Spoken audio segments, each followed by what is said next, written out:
Welcome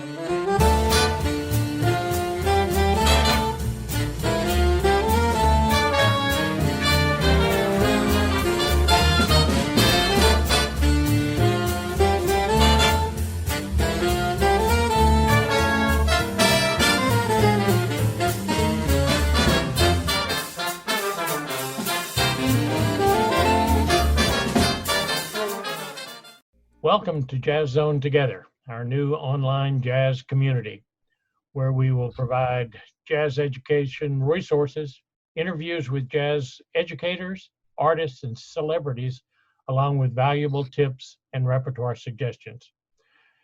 Today, we're pleased to welcome Bill Boris, an exceptional jazz guitarist and educator. He serves as coordinator of guitar and bass studies at Columbia College, Chicago. Now I'll turn the microphone over to Dick Dunscomb to conduct the interview. Dick? Thank you, Bob. Yes, sir. We are really pleased to have Bill Boris with us today. In addition to your credits that you gave him, he's also the Associate Chair of Music at Columbia College, Chicago, and serves as the conductor director of the award-winning Fusion Ensemble from Columbia College. Bill has performed around the globe at various international jazz festivals and shared the stage with a host of jazz artists throughout the years. He also contributed the guitar lesson that is included in our new jazz curriculum, Jazz Zone, The Beginning. Welcome, Bill. We are honored to have you joining us today. Share with us some of what you considered the real highlights of your extensive and varied career. Well, hello, Dick and Bob. It's good to be here. And my career has taken me in different directions, sometimes leading me to jobs that I hadn't planned on. So I'll just briefly kind of go through those jobs and positions that I had. First, I started as a guitar player and continue to be a guitar player. And when I finished college, I taught a little bit and actually moved to Japan and performed there for a while. But I couldn't get a visa to stay there and play guitar, so I came back to the United States. I was there on an English teaching visa. But I was playing with some great musicians, and it was a great experience. And, I should mention that when I was at Notre Dame, I was in several ensembles directed by Father Wiskirchen, who's a well-known jazz educator and really was a pioneer in bringing jazz, high school jazz to festivals, and he was a great influence. So I moved back to South Bend and performed with I had a trio and performed with some really great Chicago jazz players like Franz Jackson, who played with everybody in the 30s and 40s, and that was a really learning experience to play traditional jazz, and also Arthur Hoyle and Ron DeWar, some really noted, well-known Chicago players. Then a few years later, I joined a rock band that toured and performed with the Shirelles, Benny King, Dee Clark, Leslie Gore, and we played a series of concerts and did some TV shows. And that led me to meet a person who had written a musical called Beehive, which was about the 60s. And I wanted to do the job, and I became the musical director and moved to Chicago, where we were there for a year at the Briar Street Theater, and we toured Japan and the East Coast. And being a musical director, I had to schedule rehearsals, manage problems, look out for payroll and that sort of thing. So that was a new experience. And it was a challenging one because my friends were in the band and all of a sudden I was the boss. So that was a new experience. After the show ended, I played a lot in Chicago in many bands, and also had my own band, and finished a CD called Hold Back. And during this time, I was able to play with Charles Earland and and Arthur Prysock, and also Irene Reed. And I had the great experience of recording at Rudy Van Gelder's studio with Charles. So that was a high point. It was just great to be there and have that experience. So these were real learning experience playing with these seasoned pros, and they'd been in the business so long. And I was happy just to be there. And at the same time, I around this time, I toured Poland with Grażyna Aguzik, and also Lithuania with the Chicago band called Street Dancer. And I did some jingles and also played in a corporate band that paid pretty well. And I really hadn't been teaching during this time, but I got a call on a Friday saying they needed a guitar teacher at Columbia College, but I had to tell them the next day. So I said, okay. I really thought about if it was something I wanted to do. So I started teaching private lessons in 2001, and started slowly to teach some ensembles.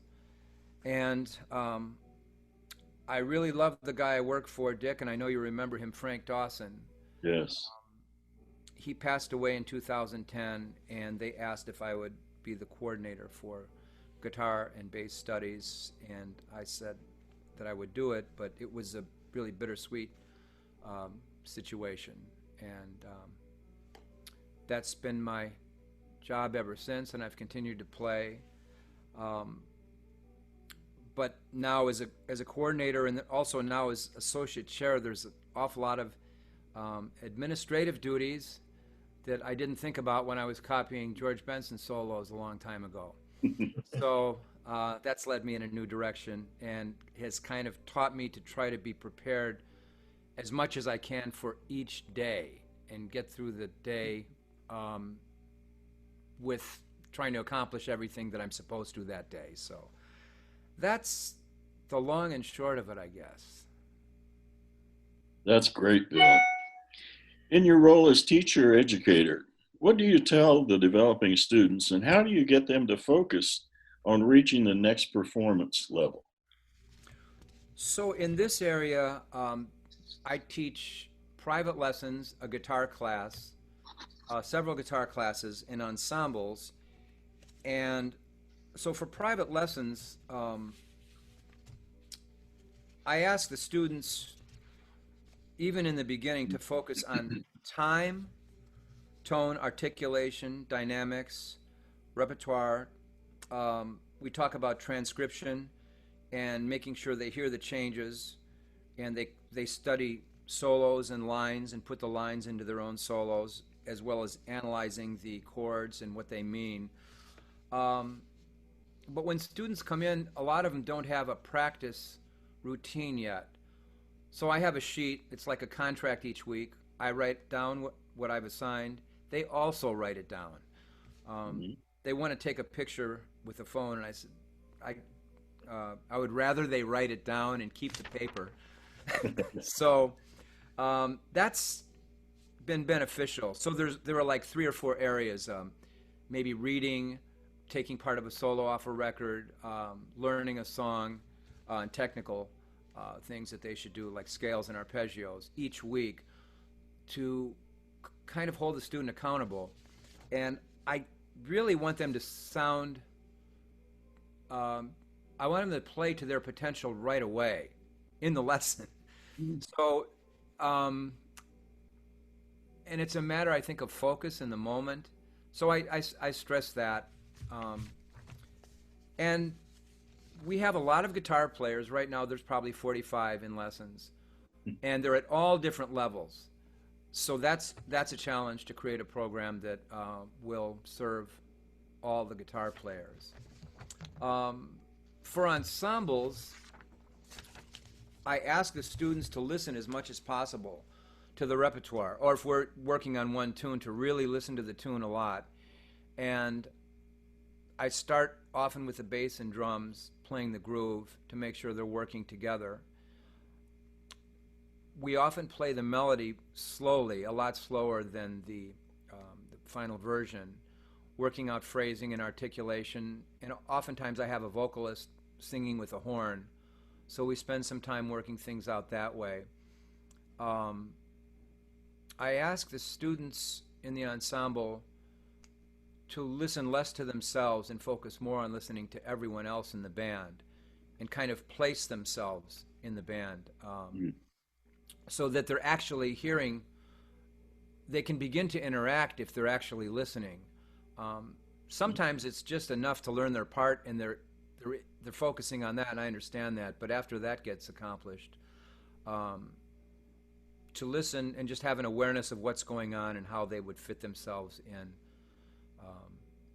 into the mix, as well as we sometimes work on solo sections to make sure the students understand the changes and have an arc to the solo. And also we rehearse having students cue their way out of a solo, because in a big band often the director may cue to the next solo, but in the smaller groups I ask the students to take that upon themselves to do. And also we practice counting tunes, that each student will take a turn counting the song in. Seems easy and it goes without saying, but it takes some thought to do that. So those are the few of the things that I do with the ensembles.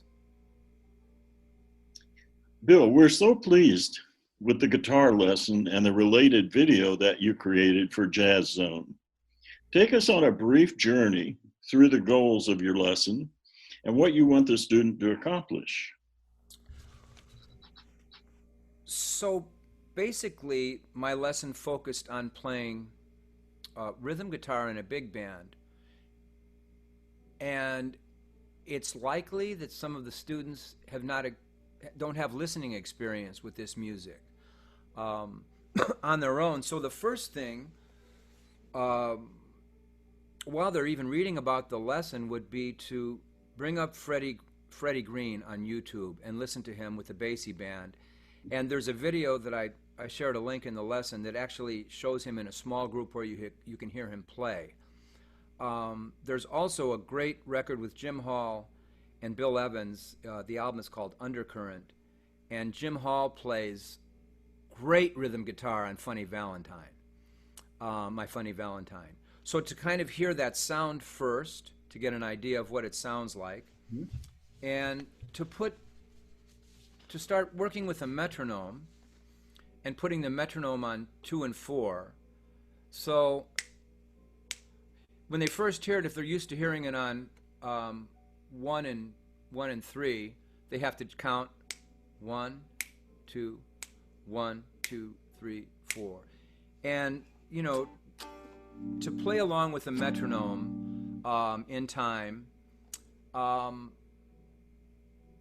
accenting 2 and 4 slightly. So if a student, a lot of younger guitar players don't have the complete chord vocabulary. So if they were going to play a blues in B flat and just read the chords, they might play it like this.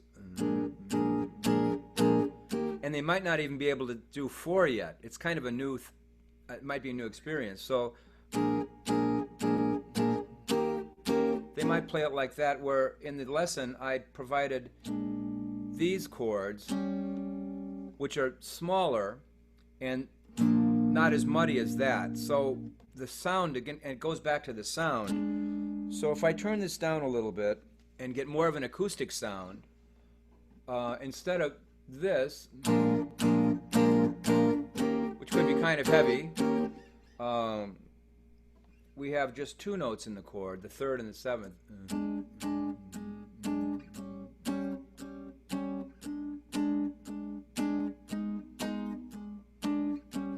So those notes you don't really need the lower notes, and because you have a piano, those notes will be fine. And the idea also is to kind of feel the bass and drums, and you're kind of one thing with the bass and drums. So by itself, but right now I'm thinking about how are the bass and drums sounding while I'm playing right now.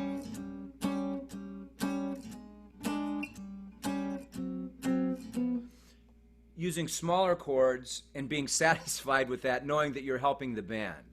So that might be one of the big things to get used to and enjoy it, because when you're playing with the rhythm section and the time feels good, it's joyful. So those are a few things in the lesson that I would encourage the student to listen, play with the metronome, and fit themselves in the band and listen to the band director. That's good information. And I'm telling you, this guitar lesson is really something in this new method. Oh, It would get a beginner started. It would get a person transitioning from rock into jazz. It really is wonderful. You mentioned big band, and I'm wondering, as we go back to school this year, with all of the COVID-19 problems and other things, directors are going to be looking for some new things to do. Probably the Fusion Ensemble that you started at Columbia. I love the Fusion Ensemble. Tell us a little bit what it is, and how many people can be involved, and how is it different musically from the big band jazz?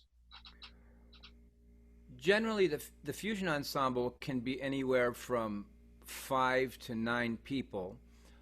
Usually there's a horn player or 2 or 3, bass, drums, guitar, piano, and in my groups, I've usually had a vocalist. We have a lot of vocalists at Columbia. And the repertoire we've done is fairly broad. We've done tunes by Wayne Shorter, Herbie Hancock. We've done original tunes.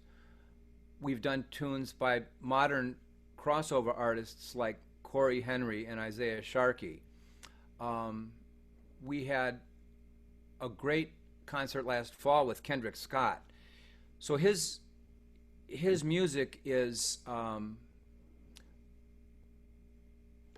it has the tradition and the vocabulary, but it also has influences of modern music and music that's current today.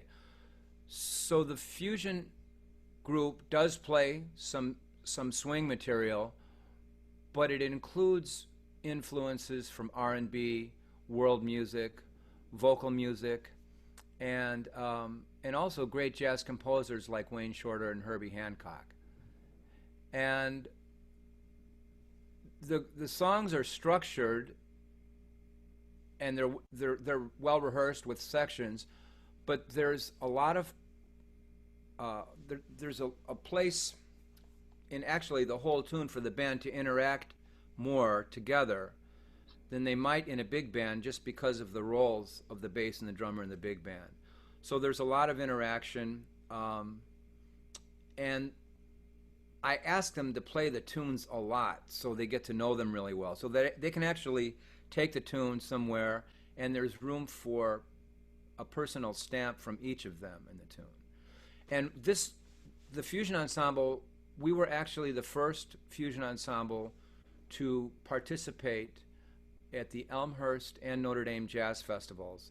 And fortunately, they've been asking us back for the last 10 years. And the group actually won the Best Small Jazz Combo Downbeat Student Music Award for 2019, which is a bit surprising because we are a fusion ensemble.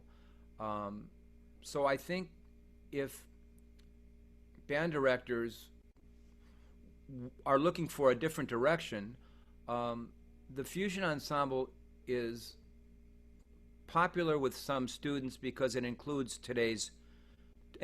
music they're listening to and some current music. So that's probably a longer answer than you wanted, but no, that's great. I think that's the kind of information that will take them in an additional direction, not to do away with all the others, but it broadens the scope.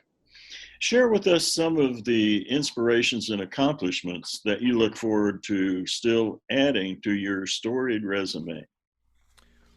Well, my first focus is on doing everything possible to give our students the best experience this year in light of the pandemic, and to make sure they have all the information.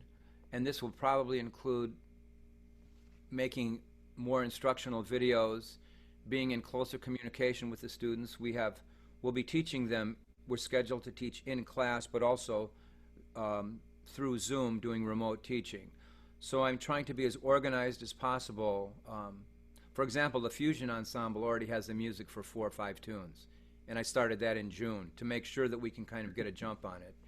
And today I just sent out the books to my guitar class so they can look at it ahead of time. So that's my big concern right now, or main concern. Also, the Association for Popular Music Education will have their convention at Columbia next June 2021. So I'm working on organizing that and making sure we have all the details taken care of. We're also working to form an exchange program with the Archivia Jazz Fest in Italy, which I think you might be familiar with, Dick. Yes. Kind of looking forward to that. And I'm writing some tunes for my next recording, and just staying active as a musician. I'm not actively. I did play a solo gig a couple weeks ago. It was outside with a mask, and I'm not really looking for gigs right now. When things settle down, we'll get back to normal. So. Yeah, we all will. Okay, let's turn to music. Can you share with us any of the music that the Fusion Ensemble played? Yes. In fact, if I may share my screen with you. Before I play this, I should say that the last 6 weeks of school, we have over 20 ensembles at Columbia College, and we created over 25 videos, which were recorded remotely. Each student recorded their part at home, the audio and the video. And what I'm going to show you now is the Fusion Ensemble performing the Kendrick Scott tune.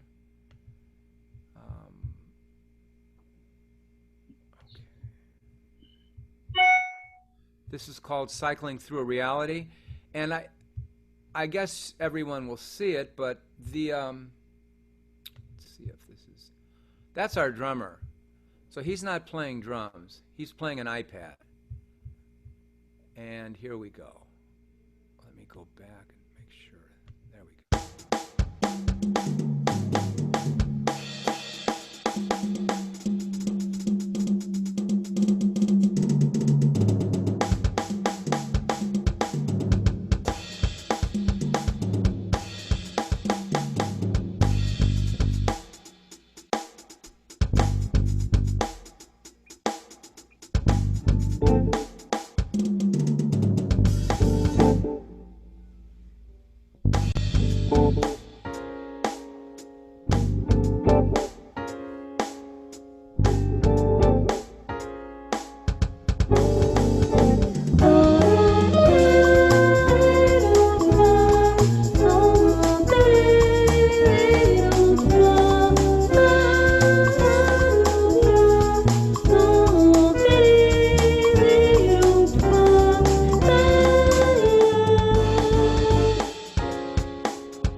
So you get the idea. And Yeah. sorry for my cursor getting in the way. I wanted to copy the link to that in case anybody wanted to. Um, there's the link in the chat. All So right. that's what we did last spring. All right. And that's really creative and fabulous, Bill. It's so inventive and so groovy. Really love it. Thanks, Now Dick. let's turn to Bill Boris.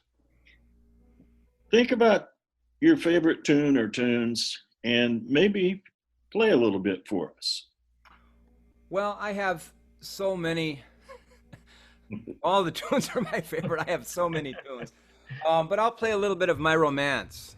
And you can stop me if I play too long. Um,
Oh man, that's beautiful, Bill. Thank you, Thank you Dick. so much. Thank you. Thank you also for joining us today and for being such a big part of Jazz Zone.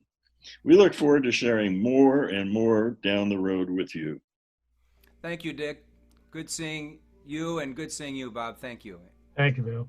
Thanks for being a part of this, and we appreciate your participation in the entire project. My pleasure. Thank you for joining us, watching today. We hope you got some great tips and look forward to having you follow Jazz Zone together in future episodes. Thanks again for joining us. Keep making music.